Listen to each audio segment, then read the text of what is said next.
Sazıma da yapıştırmışam bağışlayın. Arasına bakıp çok yaşlı maçlı değilim bilirsen. 50 senedir yapıram ama bunu. Nasıl aşıram? Bir tane, bir tane. Bir tane sen, bir tane.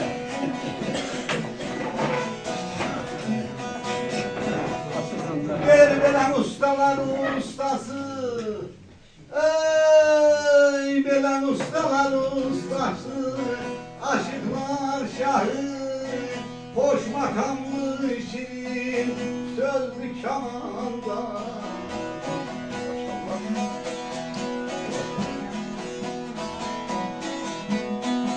Atam da mızrabı tel dile gelir.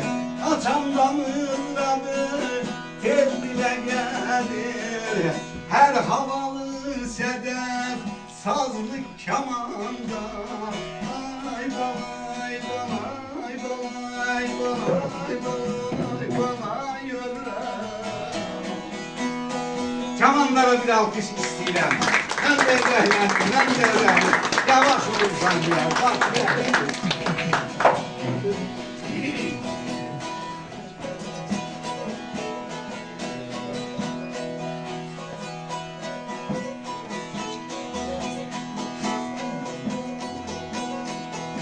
Var ol, yaşa. Cemaatiniz var olsun.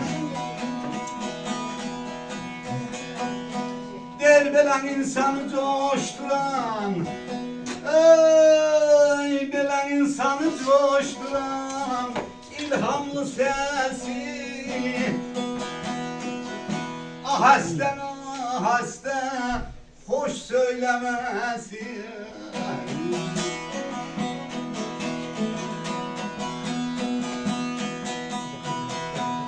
Destanlar ustası, meclisin süsü, el içinden ehli, bildi kemanlar. Ay balay balay balay balay balay balay yürü.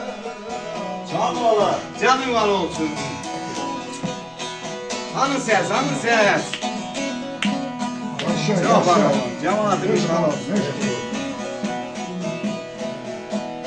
Bak buradan el diyeceğim hocam.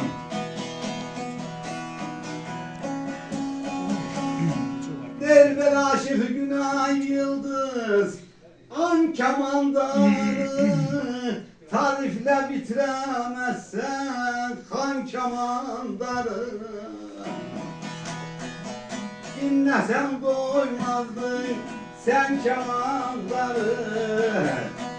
Hoş kelamlı güler yüzlü kemanlar. Ay lay balam ay lay sonam ay lay balam ay lay. Var ol sen, var ol. Cemaatimiz var olsun.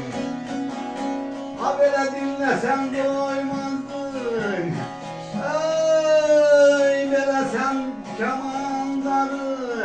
Alay lay balam alay lay sonam alay lay gelen alay lay. Hoş sedalı güler yüzlü kemanlar. Ay gülüm gülüm gülüm gülüm gülüm. Bir alkışla.